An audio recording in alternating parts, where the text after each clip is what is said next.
ভাই, আল্লাহ রাসূল বলছে আমার উম্মতেরা মরে যাবে।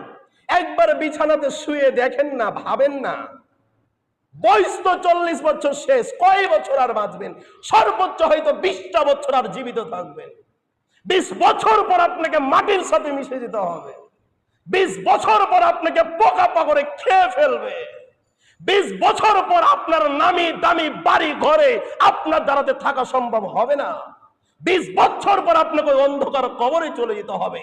আমি তো 20 বছরের কথা বলছি, হয়তো আল্লাহ চাইলে 1 বছর নাও যেতে পারে। কথা সত্য কিনা?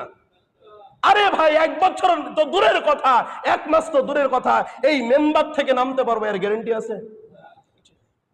তাহলে যেই পৃথিবীর শেষ আছে, যেই জীবনের শেষ আছে, যেই অস্তিত্বর সব কিছু শেষ আছে, আর যেই জান্নাতের কোনো শেষ নাই, ওই জান্নাতের যাওয়ার জন্য কি আল্লাহর ইবাদত করতে হবে না?